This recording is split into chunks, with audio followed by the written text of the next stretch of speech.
अपनी बात कर कर वापिस लौटे, और लौटे किसके पास? डॉक्टर बी आर अम्बेडकर के पास पहुंचे, और डॉक्टर बी आर अम्बेडकर की जब कुंडी बजाई तो उन्होंने कहा बाहर कौन है, अंदर आइए। तो उन्होंने पूछा कि डॉक्टर बी आर अम्बेडकर साहब, बाबा साहब, रात के 4 बज रहे हैं, 4 बजने वाले हैं, आप अभी तक जाग रहे हो? तो डॉक्टर अम्बेडकर का जवाब सुनिए। डॉक्टर अम्बेडकर ने कहा, पंडित जवाहरलाल ने कहा कि मैं मिस्टर जिन्ना के पास गया, वो भी सो रहे थे। पंडित मदन मोहन मालवीय के पास गया, वो भी सो रहे थे। सरदार वल्लभ भाई पटेल के पास गया, वो भी सो रहे थे। लेकिन जब बी आर अम्बेडकर साहब आपके पास आया तो आप जाग रहे थे। तो बी आर अम्बेडकर साहब ने कहा कि मिस्टर जवाहरलाल नेहरू, मैं इसलिए जाग रहा हूं, मेरी कौम सो रही है। वो इसलिए सो रहे हैं कि उनकी कौम जाग रही है। मेरे दोस्तों, आज रात के अंधेरे में आपको जगाने के लिए मैं यहाँ आया, और मैं ये कहने आया, अब वक्त सोने का नहीं है। मुल्क की आजादी की बात से लेकर आज 70 साल हो गए इस गहरी नींद, इस गफलत में कि हमने सियासत सिर्फ जिताने और हराने की। हमने सियासत तो की, सियासत में हिस्सा लिया, जमहूरी मुल्क है, हमने इलेक्शन तो लड़े हैं, इलेक्शन लड़ाए हैं, लेकिन किस तरह लड़ाए हैं? इस बार इसको जिता देंगे और इस बार इसको हरा देंगे। फिर 5 साल गुजरते हैं, इस बार इसको हरा देंगे और इस बार इसको जिता देंगे। लेकिन नौजवान साथियों, अब वक्त बदला है, अब वक्त ने करवट ली है। आपके पास आपकी पार्टी मौजूद है, आपके पास आपका सियासी कायद मौजूद है। अब इस वक्त को बदलना है, और अब इसलिए वोट नहीं करना कि इसको हराना है और इसको जिताना है, बल्कि वोट इसलिए करना है कि हमें अपनी क़यादत को कायम करना है, अपनी क़यादत को मजबूत करना है। और जब आपकी क़यादत मजबूत हो जाएगी तो यकीन जानिए, जो लोग आज आपके बीच में, अल्फाज अच्छा नहीं है लेकिन क्या करूं, वो भी मेरे भाई हैं, जो दलाली कर रहे हैं और पार्टियों की, वो खुद चलकर आपके पास आएंगे और आपसे आकर कहेंगे कि नहीं, जो आप कह रहे हो अब्दुल मतीन सिद्दीकी, जो आप कह रहे हो बैरिस्टर असदुद्दीन ओवैसी, जो आप कह रहे हो नैयर काज़मी, यही बात सच है, यही बात हक है। और एक बात यकीन रखिए, क्योंकि कुरान अल्लाह की किताब है। अभी आए उलमा आपके सामने बयान फरमा रहे थे, तो मैं उनसे, उनकी मौजूदगी में इस बात को कहता हूं, क्योंकि कुरान अल्लाह की किताब है और उस किताब का हमारा इस बात पर ईमान है। उस किताब के अंदर एक एक अल्फाज सच है और हक है, और यकीनी तौर पर उस कुरान में एक आयत है जिसमें लिखा है, वकुल जाल हक वज़ाकल बातिल इन्नल बातिला काना ज़हूका, कि ऐ नबी कह दो ईमान वालों से कि जब हक आएगा तो बातिल को जाना पड़ेगा। और सियासत की दुनिया में मजलिस हक है, जब हक आया है तो इन तमाम पार्टियों को जाना पड़ेगा।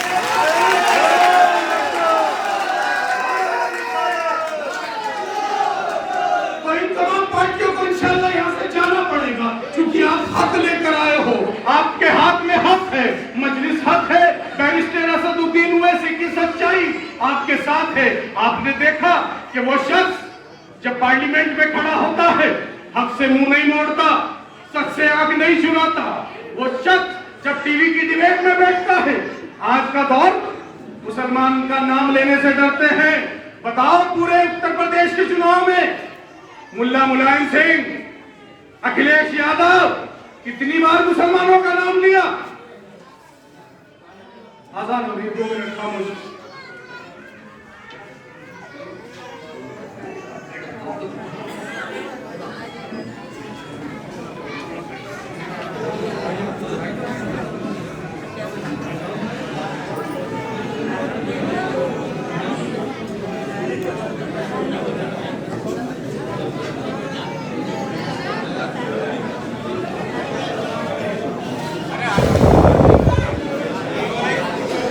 हो गई? अरे तुम तो जाओ।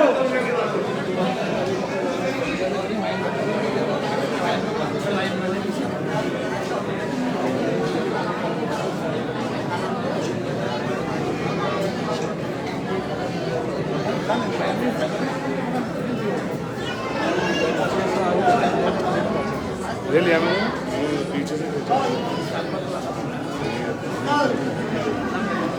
ओके जी, बहुत कि जूम आउट करके खींचा जी। अच्छा ठीक है, आप मुझे नंबर दे दीजिए।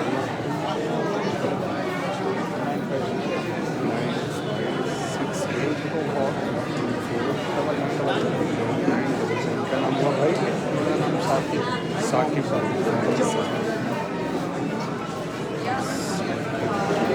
मुर्गी।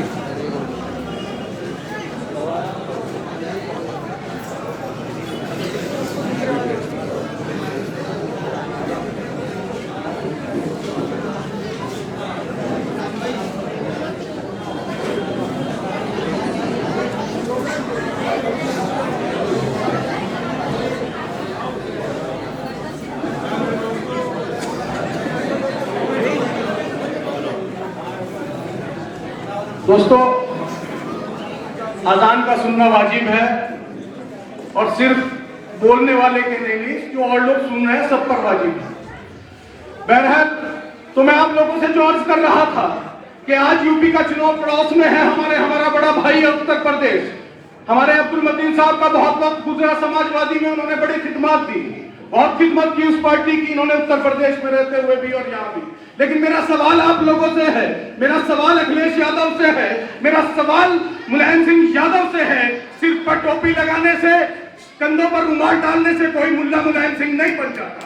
आज कितनी चुनावी लिस्ट में आप इलेक्शन की लिस्ट उठाइए, उनकी लिस्ट में देखिए कि कितने मुसलमानों के उन्होंने वोट काटे हैं, कितने मुसलमानों के उन्होंने टिकट काटे हैं, कितने मुसलमानों को टिकट दिया है, कितने लोगों को उन्होंने, जो लोग चुनाव लड़ चुके थे, जो लोग विधायक थे। अभी आप लोग सब जानते होंगे, नजदीक का हमारे एक जिला है सहारनपुर।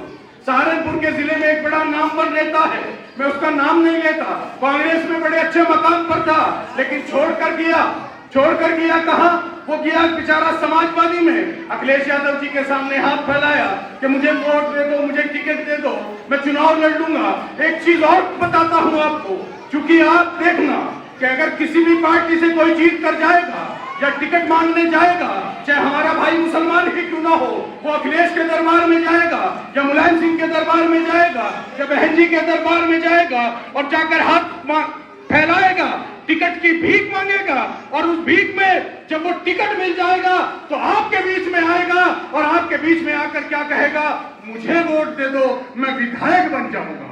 अगर सवाल ये कर लो कि तुझे वोट क्यों दे दे, तो उसके पास जवाब नहीं होगा, सिर्फ जवाब ये होगा कि भाई अगर तुम मुझे वोट दे दोगे तो मैं विधायक बन जाऊंगा। लेकिन आज मैं आपको बताना चाहता हूं कि जब मजलिस का विधायक होगा, मजलिस का नुमाइंदा होगा, जब आप उससे पूछोगे कि हम तुझे वोट क्यों दे, जब आप अब्दुल मतीन से पूछोगे कि तुम्हें वोट क्यों दे, इनका जवाब मालूम है क्या होगा?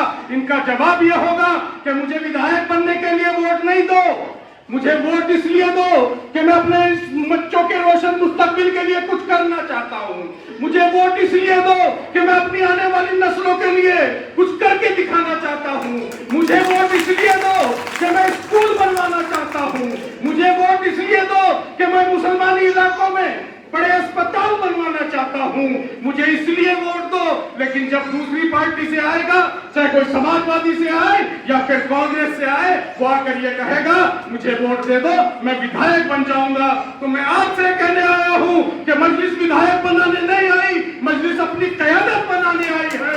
आप अपनी क़यादत बनाना शुरू करो, अपनी क़यादत को मजबूत करो। और एक चीज मैं आपको बताता हूँ कि आज मैं देखकर मैं अपनी माँ और बहनों का मैं बेइंतहा शुक्रगुजार हूँ, क्योंकि आप जानते हो अगर एक बेटी, किसी की बेटी है तो किसी घर की बहू भी होगी, किसी की माँ भी होगी, किसी की भाभी भी होगी। एक औरत 3 घर को, 3 नस्लों को सुर्खरू बनाती है, 3 घरों को संवारती है। जब बाप के घर रहती है तो बाप का घर सुधारती है, जब शौहर के जाती है तो शौहर का घर बनाती है, जब औलाद पैदा करती है तो अपनी औलाद को मुकम्मल पामार उसको बढ़ावा देती है, उसको अच्छी तरीके से उसकी परवरिश करती है। 3 नस्लें जो हैं,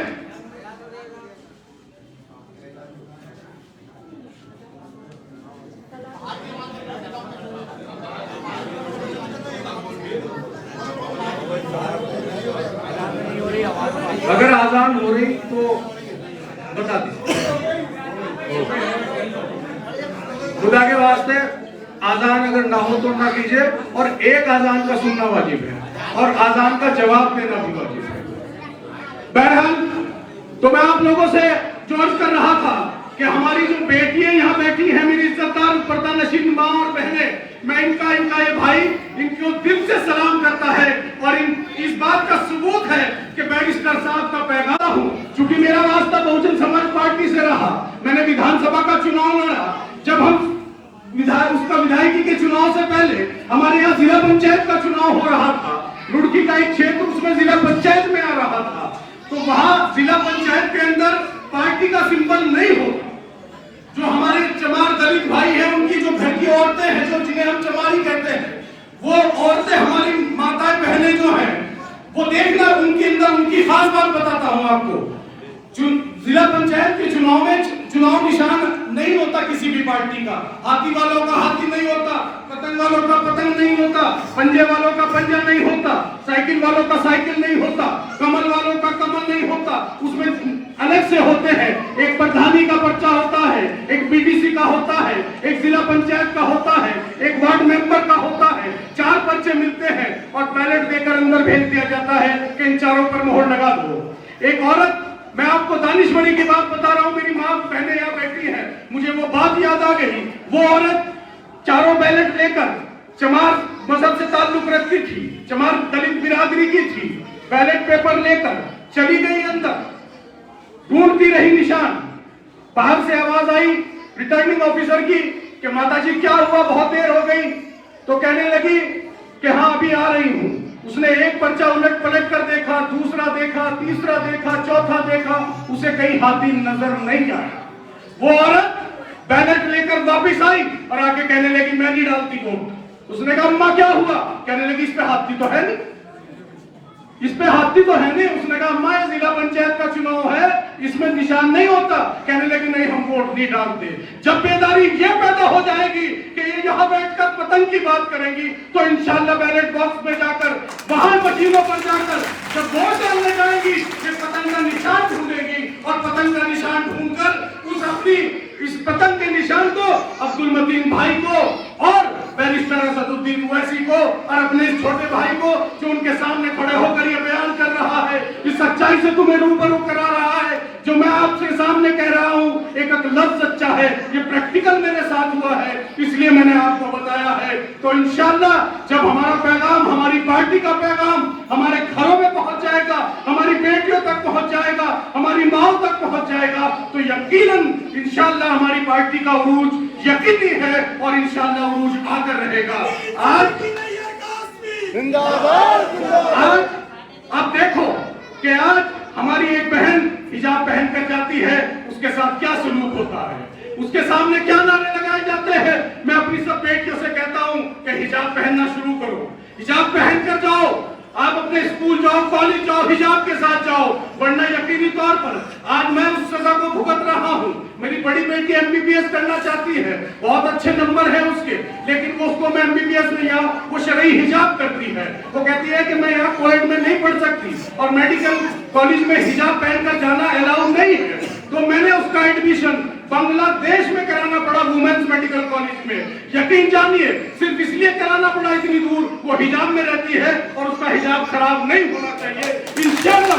मैंने इसलिए उसका एडमिशन बांग्लादेश के कॉलेज में कराया, इसलिए कराया सिर्फ। लेकिन मेरे नौजवान साथियों, बुजुर्गों, आप लोगों को जगाने इसलिए आया हूं कि आज आपके पास आपकी हिफाजत की गारंटी इस संविधान ने दी थी। इस बाबा साहब अंबेडकर के संविधान ने इक्वलिटी की बात कही थी, हम सब लोगों को समानता का अधिकार दिया था, हमारी हिफाजत की, हमारे तहफ्फुज़ की जिम्मेदारी थी। मेरे दोस्तों, उस तहफ्फुज़ की जिम्मेदारी का सबूत आज हमारे सामने है कि दादरी में अखलाक को मार दिया जाता है। क्यों मार दिया जाता है? इस शक की बुनियाद पर कि उसके घर में फ्रिज में बीफ का गोश्त रखा है। क्यों अखलाक को मारा? सिर्फ इस शक की बुनियाद पर हाफिज जुनैद को दिल्ली की ट्रेन में मार दिया जाता है। 20 साल का हाफिज था, कुरान सुनाकर अपने घर जा रहा था, उसे ये कहकर मार दिया। पहलू खान को मजदूर था, घर में बुलाकर जिंदा चला दिया, फेसबुक पर अपलोड करते हैं, आपको दिखाते हैं। दिखाने की वजह सोचो क्यों? दिखाने की वजह इसलिए होती है कि वो खौफ पैदा करना चाहते हैं। लेकिन मेरे दोस्तों, वो खौफ चाहे तबरेज अंसारी को झारखंड में आप लोगों ने देखा, लिमुद्दीन अंसारी के साथ लिंचिंग की गई। क्यों लिंचिंग आपकी हो रही है? क्यों लिंचिंग दाढ़ी और टोपी वालों की हो रही है? क्यों अखलाक की हो रही है? क्यों हाफिज जुनैद की हो रही है? क्यों पहलू खान की हो रही है और किसी की क्यों नहीं होती? ये जुल्म हम पर क्यों हो रहा है? इस पर सोचने की जरूरत है, इस पर फिक्र करने की जरूरत है। ये जुल्म हमारे ऊपर इसलिए हो रहा है कि हमारी सियासी क़यादत ऐवान में नहीं है। क्योंकि हिंदुस्तान के अंदर, हमारे मुल्क के अंदर जो फैसले होते हैं वो ऐवान के अंदर होते हैं, वो ऐवान के अंदर होते हैं। जो ऐवान में होता है वो फैसला वहां होता है। आज आपकी नुमाइंदगी करने वाले वहां लोग नहीं है। आज दिल्ली की पार्लियामेंट में चले जाओ, 25 MP मुसलमान है, NRC का बिल आता है, अकेला बैरिस्टर असदुद्दीन खड़ा रह जाता है और बिल फाड़ देता है। मेरे दोस्तों, वो 24 कहां गए जो आपके वोट से जीत कर गए थे? जब सहारनपुर से हमारे हाजी फजलुर रहमान जीते थे, यकीन जानिए बहुत खुशी हुई। हमने मिठाई बांटी थी कि बीजेपी को हरा दिया, बसपा से जीत गए, चलो हाजी फजलुर रहमान जीत गए। जब मुरादाबाद की तरफ देखा तो हमने खुशी हुई कि ST हसन जीत गए। यहाँ संभल में आए तो शफीकुर रहमान बर्क जीत गए। अमरोहा में पहुंचे तो ST हसन जीत, वो कुंवर दानिश जीत गए। मेरे दोस्तों, लेकिन जब NRC का बिल पास हो रहा था, जब CAA पर बात हो रही थी, ये खामोश थे या वॉकआउट कर बाहर चले गए थे। वहां आपका मर्द मुजाहिद बैरिस्टर असदुद्दीन अकेला खड़ा हुआ था। ये ताली बजाने की बात नहीं है, ये गौर व फिक्र करने की बात है। तालियों मत बजाइए, तालियों से नहीं, बल्कि फिक्र करने की जरूरत यह है कि हमने अंतर पार्टियों से जिताकर 23 मुसलमानों को भेजा था। वो मुसलमान जब NRC का बिल आ रहा था, हमारी गर्दन पर छुरी रखी जा रही थी, हमसे हमारी वफादारी का सबूत मांगा जा रहा था, और वो भी 50 साल पुराना सबूत मांग रहे थे कि इस मुल्क के हो या नहीं हो। वो तमाम चीजें मांगी जा रही थी, वो तमाम कागजात आपसे पूछे जा रहे थे, और वो 23 खामोश बैठे थे। उसकी बुनियादी वजह जानते हो क्या है? उसकी बुनियादी वजह यह है कि वो लोग जीत कर तो आपके वोट से गए थे, लेकिन जिस पार्टी से जीत कर गए थे वो आपका मकान नहीं था, उसमें आप किराएदार की हैसियत रखते हो। मकान मालिक ने कहा खामोश तो खामोश रहोगे, मकान मालिक ने कहा कि ये बोलो तो आप बोलोगे। लेकिन अब आपके पास आपका साथी मकान है, आपके पास आपकी सियासी क़यादत है, आपके पास आपका लीडर है, आपके पास आपकी पार्टी है। अब आप फक्र से कह सकते हो कि हमारी भी पार्टी है, हमारा भी लीडर है, और वो लीडर जो मजलिस से जीत कर जाएगा वो या तो अख्तरुल ईमान बनेगा बिहार में जाकर। आपने देखा कि बिहार की पार्लियामेंट में, बिहार की असेंबली में 5 MLA जीत कर गए थे। उन 5 ने आज पूरे बिहार की, पूरे सीमांचल की फिजा को बदल कर रख दिया। आज मुसलमानों के मुद्दों की बात हो रही है, आज मुसलमानों के मसाइल पर असेंबली के अंदर बहस हो रही है। यहाँ उत्तराखंड के अंदर भी जीत के जाते हैं और पार्टियों से, लेकिन कभी आपने सुना किसी के मुंह से कि मुसलमान के बारे में कोई बात हुई हो? कभी सुना किसी के मुंह से? किसान की बात होती है, दलित की बात होती है, स्कूल की बात होती है, यूनिवर्सिटी की बात होती है, वाइस चांसलर की बात करते हैं, लेकिन कभी मुसलमानों की बात करते हैं? क्यों नहीं करते? वो इसलिए नहीं करते कि वो आपके सियासी मकान से जीत कर नहीं गए। वो जिस पार्टी से जीत कर आए हैं वो पार्टी की आइडियोलॉजी और बीजेपी की आइडियोलॉजी सेम है, उनमें दोनों में कोई फर्क नहीं है। एक सांपनाथ है, एक नागनाथ है। आज बीजेपी को हमारे सर पर मुसल्लत करने वाली पार्टी कौन सी है? आज हमारे ऊपर मुसल्लत करने वाली पार्टी कौन सी है? आज बीजेपी को यहां तक, इस मकाम तक पहुंचाने वाली पार्टी का नाम कांग्रेस है।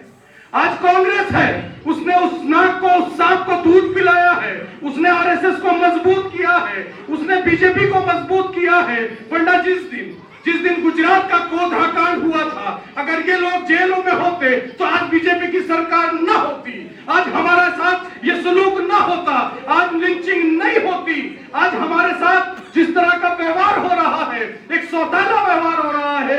हमें ये एहसास कराया जा रहा है कि तुम नंबर 1 के नहीं हो, तुम नंबर 2 के शहरी हो। लाओ अपने कागज लेके आओ।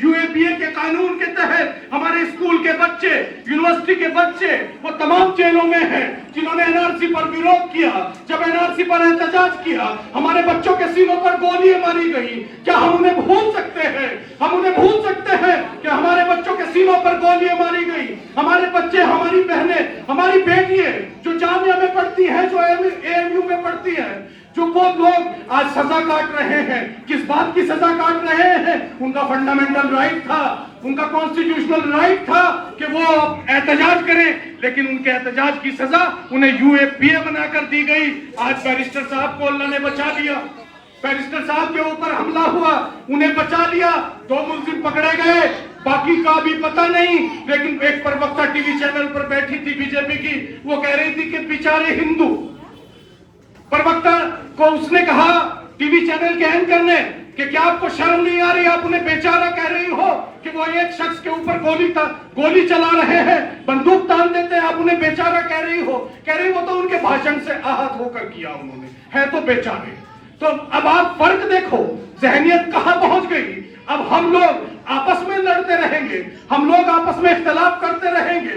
कोई मुलायम सिंह का नाम लेकर आपके बीच में आएगा, आप उसे अपना कायद बना लोगे। कोई कांग्रेस का नाम लेकर आपके बीच में आएगा, हम मुसलमान उसे कायद बना लेंगे। लेकिन मैं ये कहने आया हूं कि एक कौम के लोगों, अब मुसलमान तबर्रुक नहीं है कि सबको बटेगा, अब मुसलमान इकट्ठा होगा, अब यकजा होगा और यकजा होकर एक जगह वोट करेगा और वो होगा ऑल इंडिया मजलिस इत्तेहादुल मुस्लिमीन। अब आप बटोगे नहीं, अब आप बिखरोगे नहीं। जब तक हमारी सियासी क़यादत नहीं थी, हमारा कोई सियासी मकान नहीं था, हम कह रहे थे कि जिसको अच्छा लगे उसे वोट दो। लेकिन आज आपकी सियासी क़यादत है, आज आपकी सियासी नुमाइंदगी करने के लिए हल्द्वानी के अंदर अब्दुल मतीन सिद्दीकी साहब हैं। उनकी सियासी समझबूझ को समझिए, आपके बीच के हैं। बहुत लोग आ रहे हैं जो मुसलमान का टैग लगा कर आते हैं और मुसलमानों वाली एक बात उनके अंदर नहीं होती, एक बात उनके अंदर मुसलमानों वाली बात नहीं होती। लेकिन उसके बावजूद भी वो मुसलमान के नाम पर हमारी इज्जतदार माँ और बहनों को ये कहने पर मजबूर कर रहे हैं, झंडे लगा रहे हैं, गलियों में हमारे झंडे उतारे जाते हैं, उनके लगाए जाते हैं। लगाने दीजिए झंडा, लेकिन मेरी इज्जतदार माँ और बहनें और हल्द्वानी की गयूर नौजवान साथियों, मेरे बुजुर्गों, उस झंडा उतारने का जवाब आप झंडा लगाने से न देना, उस झंडा उतारने का जवाब 14 तारीख को पतंग का बटन दबाकर न देना। आप वो झंडा उतारते हैं, उतार दो, लेकिन झंडा हमारे दिल से नहीं निकाल सकते। अब्दुल मतीन सिद्दीकी की मोहब्बत हमारे दिल से नहीं जुदा कर सकते, बैरिस्टर असदुद्दीन ओवैसी की मोहब्बत हमारी दिल से नहीं खत्म कर सकते। तो मैं आप लोगों से यही गुजारिश करने आया हूं कि हर कौम के लोगों, मेरी इज्जतदार माँ और बहनों, 14 तारीख बिल्कुल नजदीक है। अब आप लोग इकट्ठे होकर, कोई बात नहीं है, आप अपने मेरी बात सुनिए, वो अपना काम कर रहे हैं, हम अपना काम कर रहे हैं, कोई घबराने की जरूरत नहीं है। तो मैं आप लोगों से जो कर रहा था, मैं आप लोगों से यही बात कह रहा था कि आप है जोश हक तकब्बुर व बातिल से महवे जंग, है जोश हक तकब्बुर व बातिल से महवे जंग। अब हार जीत मेरे खुदा तेरे हाथ है, अब हार जीत मेरे खुदा तेरे हाथ है, हरगिज़ डरा न पाएगा अहले सितम मुझे, मुझको यकीन है तेरा करम मेरे साथ है।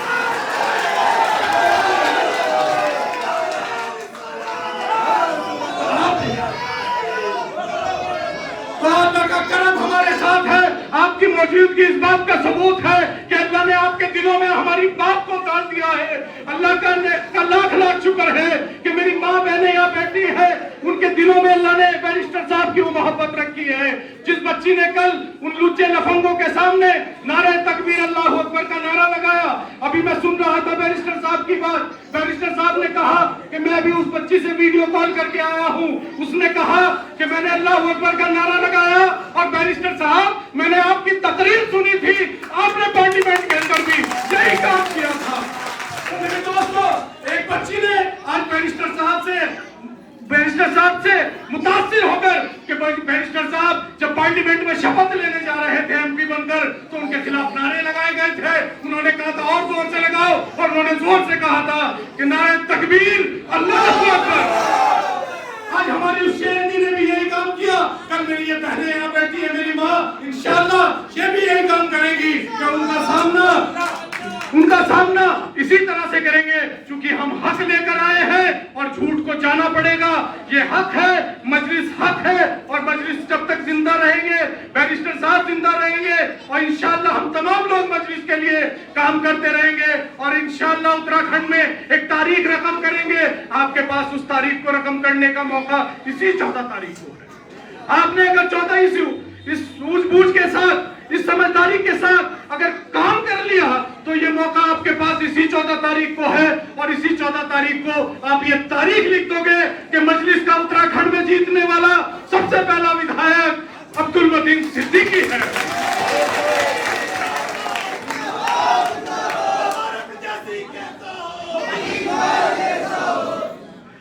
आज हम लोग बहुत पस्ती की हालत में हैं। अल्लाह का शुक्र है, अल्लाह ने आपको सब कुछ दिया है, लेकिन मैंने आज देखा यहाँ थोड़ा सा घूमकर हमें कूड़े का ढेर भी दिया है, लेकिन वो अल्लाह ने नहीं दिया है, वो कांग्रेस की सरकार ने दिया है, वो कांग्रेस की मजबूत सरकार ने हमें दिया है। वो कूड़े का ढेर जिसकी बदबू से, जिसकी गैसेस से हम बीमार होते हैं, हमारे बच्चे बीमार होते हैं, पूरे देश को ऑक्सीजन की कमी हो रही है, और यहाँ नाइट्रोजन और अमोनिया पैदा किया जा रहा है। वो हमारे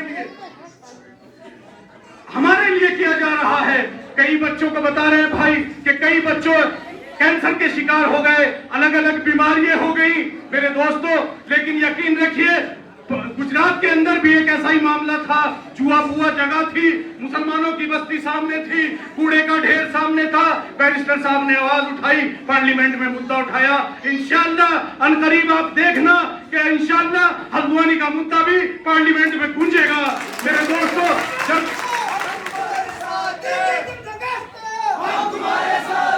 जब आप लोग, लेकिन बेदारी का सबूत आपको देना पड़ेगा, बेदारी का सबूत आपको देना पड़ेगा।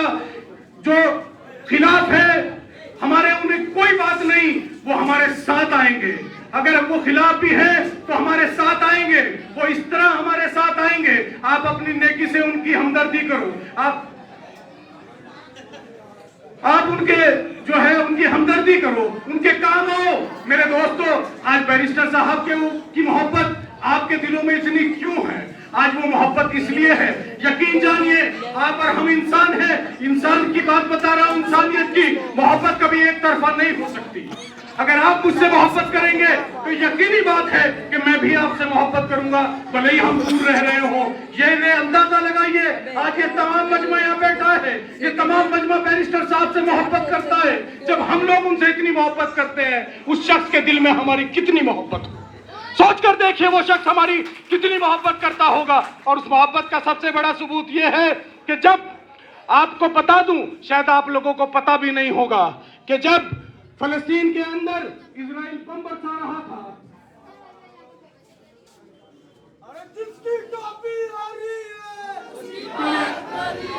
मैं आपसे बस, चूंकि वक्त खत्म हो गया, हम लोग टाइम के भी पाबंद हैं और हमारी पार्टी संविधान पे चलना बताती है, तो टाइम मुकम्मल हो गया, इसलिए पूरी प्रशासन की निगाहें आप पर है। हमारा टाइम मुकम्मल हो रहा, बस मैं इस अल्फाजों के साथ अपनी बात को खत्म करता हूँ कि ऐ खुदा अब तू ये मौजज़ा कर दे, ऐ खुदा अब तू ये मौजज़ा कर दे, हौसला दे के समंदर के हवाले कर दे, हौसला दे के समंदर के हवाले कर दे।